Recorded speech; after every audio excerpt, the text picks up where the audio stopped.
اسلام میں کچھ مہینے خاص حرمت اور عظمت رکھتے ہیں جنہیں اشہر حرم کہا جاتا ہے۔ یہ 4 مہینے ہیں۔ آئیے ہم یہ حرمت والے مہینوں کے بارے میں بات کریں گے۔ یہ 4 حرمت والے مہینے ذی القعدہ، ذی الحج، محرم اور رجب ہیں۔ ان مہینوں میں نیکی کا اجر کئی گنا بڑھا دیا جاتا ہے اور گناہوں سے خاص طور پر بچنے کی تاکید کی گئی ہے۔ زمانۂ جاہلیت میں بھی ان مہینوں کا احترام کیا جاتا تھا اور اسلام نے ان کی حرمت کو مزید واضح فرمایا ہے۔ تو ہم اس ویڈیو میں مزید اور ڈیٹیل پڑھیں گے۔ آپ آخر تک ضرور دیکھیں، لائک کریں اور سبسکرائب کرنا نہ بھولیں۔ سبسکرائب لازم کریں اور شیئر بھی کریں تاکہ دوسروں تک یہ ویڈیو پہنچ سکے اور سب اس علم سے فائدہ اٹھا سکیں۔ بسم اللہ الرحمن الرحیم۔ یہ جو میں بیان کر رہی ہوں قرآن اور حدیث کی روشنی میں بات کی جا رہی ہے۔ تمام تعریفیں اللہ رب العالمین کے لیے ہیں۔ درود و سلام ہو ہمارے آقا حضرت محمد مصطفیٰ صلی اللہ علیہ وسلم پر۔ محترم ناظرین، اس موضوع کو نظر انداز کیے بنا ہم گفتگو کریں گے حرمت کے یہ مہینوں کے بارے میں۔ اللہ نے خاص عظمت عطا فرمائی ان مہینوں کو۔ گناہ کو زیادہ سنگین ہونے سے بچانے کے لیے ترغیب دی گئی ہے اور نیکی کو زیادہ اجر والا بنا دیا ہے۔ ان مہینوں میں اللہ تعالیٰ کی بغیر حکمت کے کوئی کام بھی نہیں ہوتا ہے۔ تو ان 4 مہینوں کی اللہ کے پاس بہت حکمت ہے، تو اس حکمت کے تحت ان مہینوں کو یہ افضلیت بخشی گئی ہے۔ حرمت کے مہینے کون سے ہیں؟ ان کی اہمیت کیا ہے؟ ہمیں ان میں کیا کرنا چاہیے اور کن چیزوں سے بچنا چاہیے؟ آئیے ہم ان سوالوں کے جواب ڈھونڈنے کی کوشش کریں گے۔ قرآن کی روشنی میں حرمت کے مہینوں کا تعارف اس طرح ہے۔ اللہ تعالیٰ فرماتے ہیں ان عدت الشہور عند اللہ اثنا عشر شہرا منہا اربعۃ الحرم۔ یعنی سورہ توبہ آیت نمبر 36 ہے۔ ترجمہ: اللہ کے نزدیک مہینوں کی تعداد 12 ہے، ان میں سے 4 حرمت والے مہینے ہیں۔ وہ 4 مہینے کون سے ہیں؟ ذی القعدہ، ذی الحجہ، محرم اور رجب۔ نبی کریم صلی اللہ علیہ وسلم نے فرمایا السنۃ اثنا عشر شہرا منہا اربعۃ الحرم۔ یہ حدیث بخاری شریف اور صحیح مسلم سے بھی روایت ہے۔ ان میں سے 3 لگاتار ہیں اور ایک الگ مہینہ ہے۔ یعنی لگاتار 3 مہینوں میں کون سے ہیں؟ ذی القعدہ جو ذی الحجہ سے پہلے آتا ہے، یعنی حج سے پہلے جو لوگ حج کو جانا چاہتے ہیں وہ تیاری کا مہینہ ہوتا ہے حج کے لیے۔ اور محرم کا مہینہ کب ہے؟ ذی الحجہ کے بعد، یعنی حج کر لے کے لوگ تھکے ہارے جب واپس جاتے ہیں، لیکن عبادتیں کر کے ان لوگ اتنے عادی ہو جاتے ہیں کہ پھر لگاتار محرم میں بھی بخوشی وہ عبادتیں کرتے رہتے ہیں۔ تو اس طرح سے انہیں ایک عادت سی ہو جائے، اس لیے ہو سکتا ہے اللہ تعالیٰ نے یہ ایک حکمت رکھی ہے کہ لوگ پھر گناہ کی طرف راغب نہ ہو جائیں۔ اور ایک الگ مہینہ ہے جو رجب کا ہے۔ تو زمانۂ جاہلیت اور اسلام میں حرمت کے مہینے کی افضلیت برابر تھی، یعنی کہ جاہلیت کے زمانے میں بھی یہ مہینوں کو بہت عزت دیتے تھے، وہ لوگ بہت مانتے تھے۔ تو ویسے ہی آج کے زمانے میں بھی اس کو اتنی ہی اہمیت دی جا رہی ہے۔ تو ان دنوں میں کیا کرتے تھے؟ جاہلیت کے دور کے لوگ بھی جنگ روک دیتے تھے، قتل و غارت گری بند کر دیتے تھے، امن کا ماحول پیدا ہوتا تھا۔ اسلام نے آ کر ان کی اصل روح بحال کی۔ یعنی آج کے دور کے اسلام پسند لوگوں کا کہنا ہے کہ اس کی صحیح وے میں اس کو لے کر جا رہے ہیں۔ یہ ظلم، بدعت اور خود ساختہ تبدیلیوں کو ختم کر دیے۔ نبی صلی اللہ علیہ وسلم نے فرمایا زمانہ گھوم پھر کر پھر وہیں آ گیا جہاں سے شروع ہوا تھا۔ یعنی آپ نے حجۃ الوداع کے خطبے میں بیان فرمایا۔ تو حرمت کے مہینوں میں گناہ کی سنگینی کو بیان کیا گیا ہے۔ فلا تظلموا فیہن انفسکم، یعنی سورہ توبہ میں آیت نمبر 36 میں بیان کیا گیا ہے ان مہینوں میں اپنی جانوں پر ظلم نہ کرو۔ یعنی علماء کی وضاحت ہے کہ ہر گناہ برابر ہے، مگر ان مہینوں میں گناہ زیادہ سنگین ہو جاتا ہے، جیسے حرم میں گناہ کا وبال زیادہ۔ آج کے عام گناہ جیسے لوگ جو نا سود کا کاروبار بہت زیادہ عام ہو گیا ہے، تو یہ جو ہے عام گناہ بہت بڑھ گئے ہیں۔ اور بد نگاہی، یعنی عورتیں غیر مردوں کو گھور گھور کر دیکھتی ہیں یا بد کرداری کا مظاہرہ کرتی ہیں، اور مرد بھی لڑکیوں کو یا عورتوں کو جو ہے نا گھورتے رہتے ہیں یا غلط الفاظ استعمال کرتے ہیں، یہ بھی بہت بڑا گناہ ہے۔ اس کے علاوہ جھوٹ تو بہت عام ہو گئی ہے، اللہ محفوظ رکھے ہم سب کو۔ اور جھوٹ اور جو ہے نا بیانات جو دیتے ہیں، جھوٹ کو سچ ثابت کرنے کی کوشش کی جا رہی ہے، تو یہ قیامت کی نشانیوں میں سے ایک نشانی ہے۔ قطع رحمی، یعنی لوگوں پر رحم نہیں کر رہے۔ آج کل اللہ جو ہے نا مومنین پہ رحم فرمائے، رحم بالکل ختم کے قریب بولے ایسی بات ہو رہی ہے۔ لوگ جو ہے نا میں کھلے الفاظ میں تو نہیں کہوں گی، آپ لوگ سمجھدار ہیں، سمجھ جا سکتے ہیں کہ ہم ایمان والوں پر بالکل رحم نہیں کیا جا رہا، اللہ محفوظ رکھے۔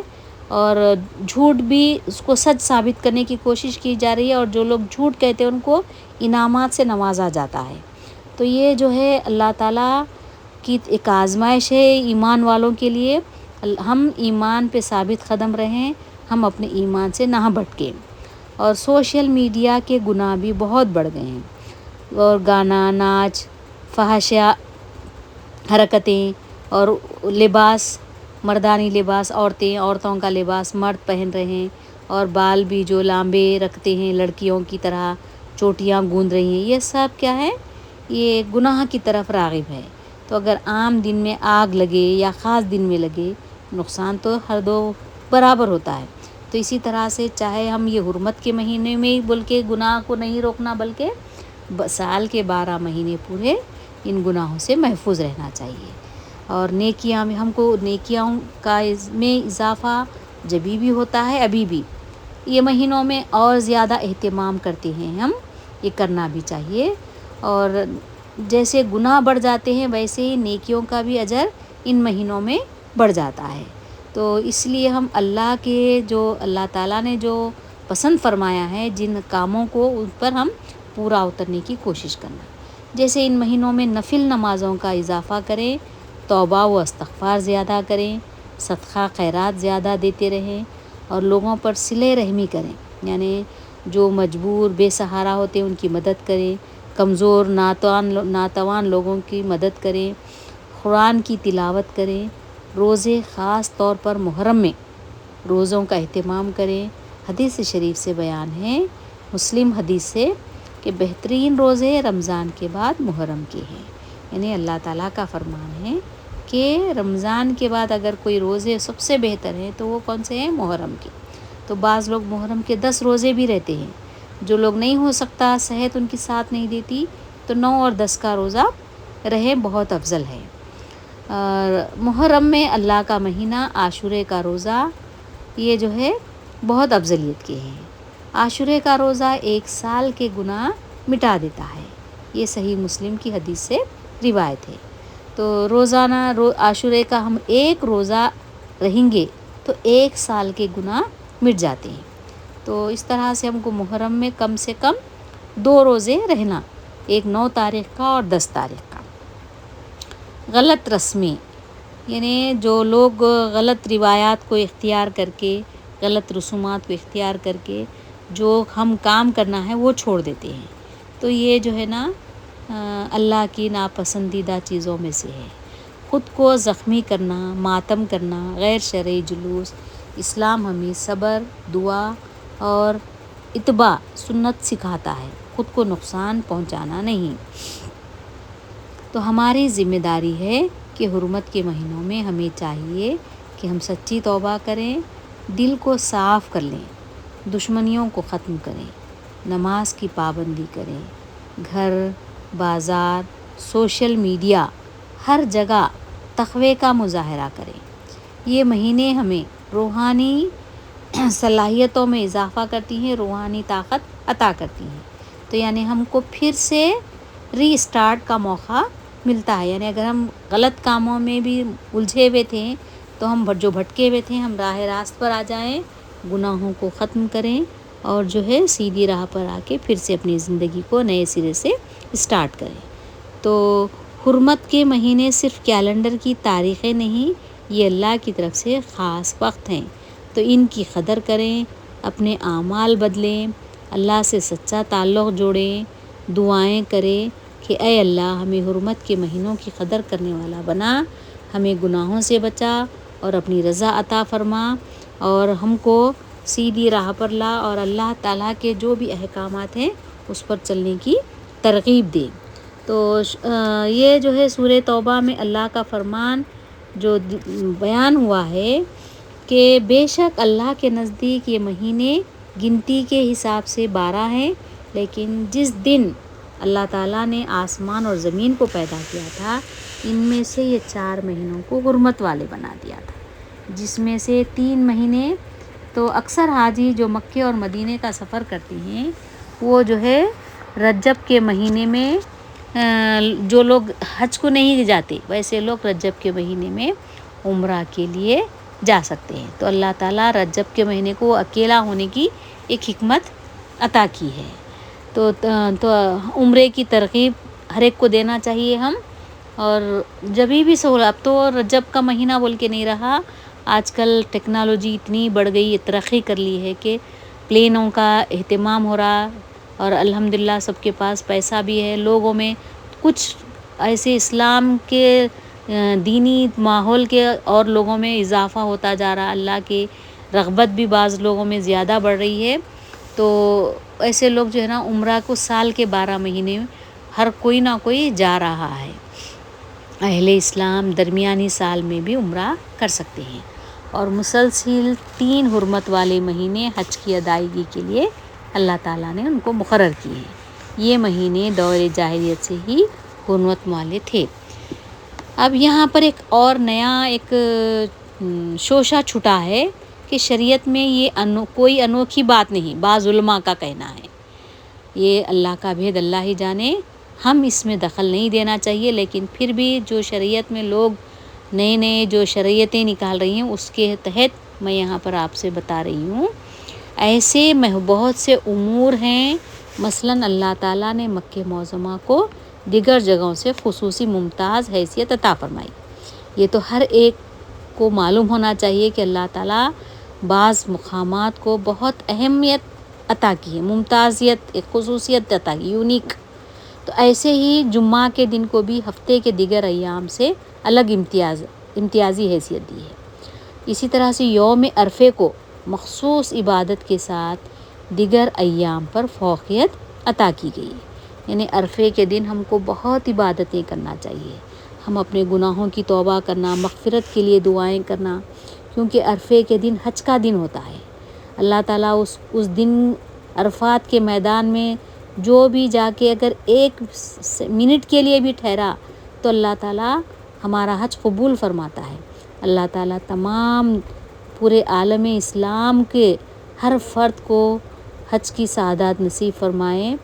ماہ رمضان میں روزوں کے جو فرض ہوئے ہیں وہ روزے رہنے کی توفیق عطا فرمائے.